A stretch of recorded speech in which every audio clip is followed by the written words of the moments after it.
공부도 정말 못했고 집안의 창피거리였죠. 때로는 막 10년 지나도 내 마음에 남아서 나를 괴롭히곤 하는 끓여야지 후회, 자책, 자괴감. 이분이 저한테 등을 따독따독 해주면서 정말 강력한 에너지고 힘이거든요. 앞으로도 내 생명수가 되어줄 그 옹달샘이 있을 것이다. 안녕하세요, 시스터 여러분. 잘 지내셨어요? 혹시 우리 시스터분들도 때로는 내가 그때 왜 그랬지?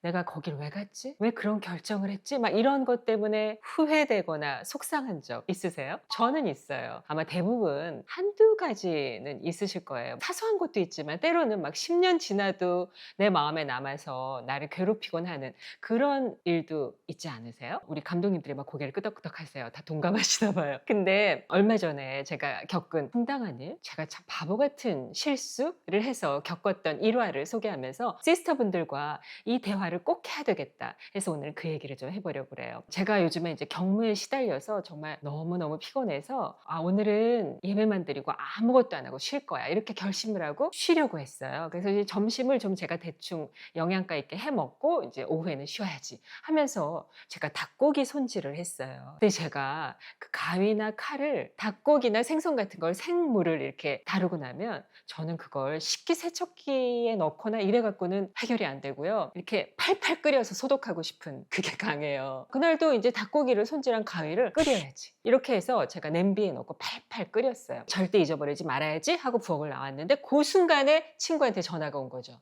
그래서 통화를 하다가 알람하는 걸 까먹었어요. 그 다음에 통화를 끝내고 나서 제가 이 편한 의자에 앉아서 잠이 든 거예요.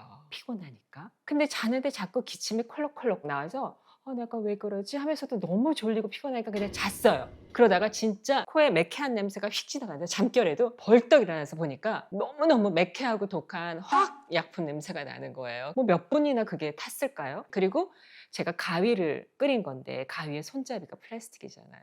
그 플라스틱 부분이 탄 거죠. 그 유독가스를 제가 다 마신 거죠. 그래서 잠을 깨고 이제 냄비를 막 갖다가 내다 놓고 막 난리를 친 다음에 창문 다 열고 했는데 죽을 것 같은 거. 이 집안에 있으면 안 되겠구나. 그래서 밖으로 나갔어요. 신선한 공기를 쐬려고. 그리고 앉아 있는데 놀란 가슴이니까 가슴이 막 뻐근하고 아프고 계속 기침 나오고 두통이 너무 심하고 괴로운 거예요. 그래서 좀 정신 차리고 앉아 있다가 친한 의사한테 전화를 했어요. 친구야, 내가 이러이러해. 이런 사고를 쳤어. 이러이러해. 근데 지금 내 몸 상태가 이렇다? 하고 얘기를 했더니 이 친구가 병원에 가라는 거예요. 일요일이잖아요. 그 응급실 가야 되잖아요. 근데 친구가 응급실 가라는 거예요. 가야 된대요. 그래서 제가 나 지금 상태가 굉장히 안 좋긴 한데 응급실은 더 위중한 사람이 가야 되는데 내가 가면 민폐 아닐까? 그래서 제가 안 가겠다고 했더니 이 친구가 내가 얘기하는데 가. 지금은 괜찮을 수 있는데 증세가 더 심해질 수 있고 그 유독가스가 너한테 치명타를 입혔는지 안 입혔는지 병원에 가서 확인해야 돼. 라고 해서 제가 무거운 마음으로 응급실에 갔어요. 몸은 막 너무 괴로운데 너무 좀 죄송한 마음으로 들어갔어요. 그랬더니 너무 친절하게 이쪽으로 가세요 저쪽으로 가세요 하는데 응급실에도 이렇게 구획이 있더라고요. 좀 경증 환자가 모이는 곳, 좀 중증 환자가 모이는 곳. 그러니까 제가 좀 마음이 놓이는 거예요. 비슷한 증상으로 응급실에 오기도 하시는구나. 그래서 이제 누워있는데 링거를 꽂고 이제 의사가 다시 검사를 해주시기를 기다리고 있는데 제 마음이 너무 안 좋은 거죠. 후회, 자책, 자괴감. 나 왜 이 모양이지? 나 냄비에 이렇게 뭐 올려놨다가 한 거 한두 번이 아닌데 왜 또 이랬지? 왜 아까 알람을 안 했지? 그리고 인덕션을 올렸으면 좀 괜찮았을 텐데 왜 인덕션을 안 썼지? 막 이런 생각. 너무 제가 바보스럽고 속상한 거예요. 그리고 몸은 너무 괴롭고. 그리고 진짜 유독가스를 마셨으니까 나 폐에 치명상을 입었으면 어떡하지? 막 걱정도 되고.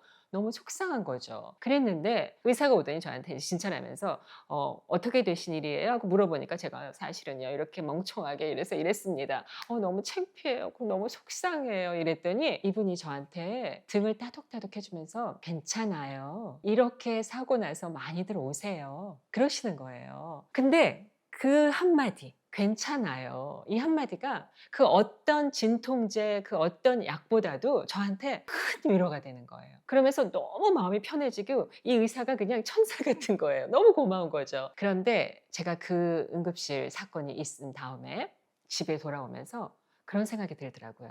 저 괜찮다. 이 말 한마디가 정말 큰 힘이 있구나. 그래서 나 스스로한테도 괜찮아. 이 말을 가끔 해 줘야 되겠구나. 그리고 내가 만나는 사람들한테 "너 왜 냄비 태웠어? 아우 너 왜 자꾸 그래? 식기세척기 넣으면 될 거 왜 이렇게 유난이야? 뭐 할러 삶아." 혹시 이런 말을 하지 않고 "괜찮아. 그럴 수 있어. 다 그래. 나도 실수하고 너도 실수하고 우리 모두 실수할 수 있어." 이런 정도의 이야기를 하는 게 '참 좋겠구나. 큰 위로가 되는구나.' 하는 생각을 다시 한번 깊이 깨달은 거죠. 그러면서 '나도 이제 앞으로 내 주변 사람들, 내 가족, 내 친지들, 내 친구들한테 이런 위로자가 되어야 되겠다.' 하는 생각이 들어서 우리 시스터 여러분들하고 이 응급실 상황을 나눠 보려고 공유하려고 했어요. 그리고 이제 집에 와서 좀 쉬고 싶어서 이 리클라이너에 누워서 푹 쉬었어요. 그러면서 갑자기 제가 쓴 여러 가지 책 중에 크리티컬 매스가 생각났어요. 그 크리티컬 매스의 표지에 괜찮다가 있거든요.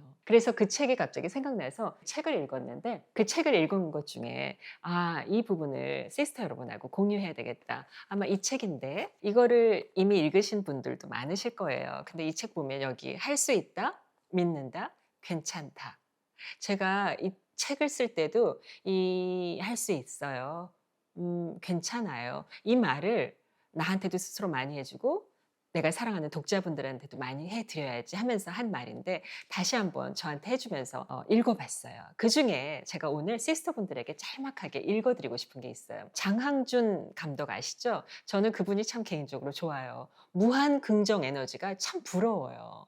그래서 그분이 그 무한 긍정 에너지가 어디서 나왔는지 전 참 궁금했었는데 제가 그분을 인터뷰한 적이 있거든요. 그분하고 인터뷰했을 때 그분의 대답, 이 대답에서 '아 그래서 그렇게 무한 긍정 에너지구나.' 왜? 무한 긍정 에너지가 한 사람을 일으키는 정말 강력한 에너지고 힘이거든요.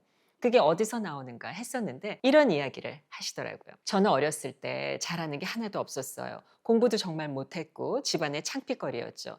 사촌들은 왜 그리 하나같이 공부를 잘하는지 대학 입학 차석, 의대 뭐 이런 정도였어요. 명절이 너무 싫었죠. 친척들이 모이면 한결같이 제가 뭐가 되려고 저러나 이런 눈빛이었어요.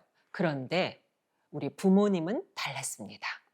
단 한 번도 공부 못하는 제게 뭐라 하신 적이 없었어요. 만약 그때 부모님께서 "왜 이렇게 공부를 못하냐? 뭐가 되려고 이러냐?"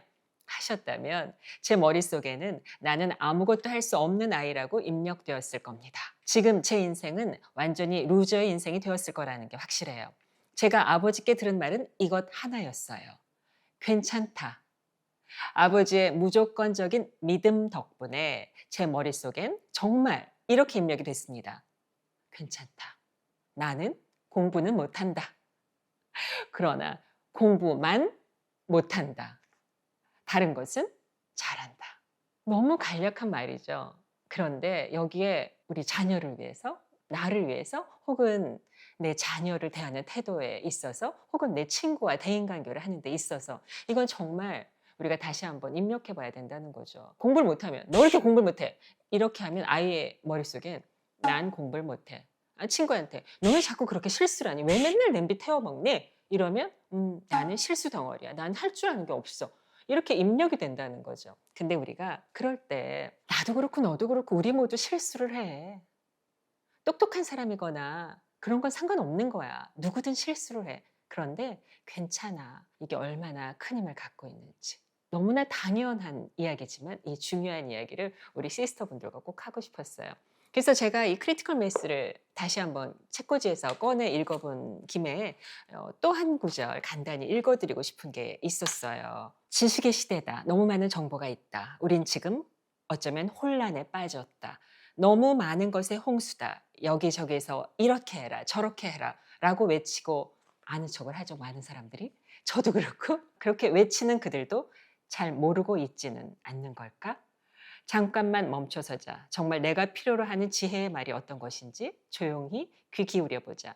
현재를 만든 과거의 시간으로부터, 현재를 살고 있는 수많은 사람들로부터 시간의 수직축과 경험의 수평축이 만나는 그 지점을 찾아가 보자. 그곳에 내가 진짜 찾고 싶었던 드디어 내 갈증을 채워줄, 앞으로도 내 생명수가 되어줄 그 옹달샘이 있을 것이다. 이렇게 시스터분들과 제 실수에 대해서 나누고 나니까 제 마음이 더 후련해지고 편해져요. 그리고 시스터분들도 혹시 지금 내가 뭐 어떤 실수나 왜 이럴까 이런 것 때문에 좀 속상한 분이 계시다면 마음 편해지시기 바래요. 한 주간도 잘 지내시고요. 우리 다음 주에 또 만나요. 월요일에 꼭 오세요. 저는요, 막 피곤하거나 쉬고 싶거나 그리고 저 책 읽거나 자료 볼 일이 많잖아요. 그러면 저는 허리가 편하고 목이 편한 게 아주 중요한 사람이라서 이렇게 편안한 의자가 꼭 필요해요. 근데 요즘에 리클라이너가 정말 잘 나오는데 저는 이 스트레스리스 의자 이거 정말 완전히 편해요. 그래서 이렇게 책 읽거나 여기서 노트북으로 일하거나 자료 보거나 잠들거나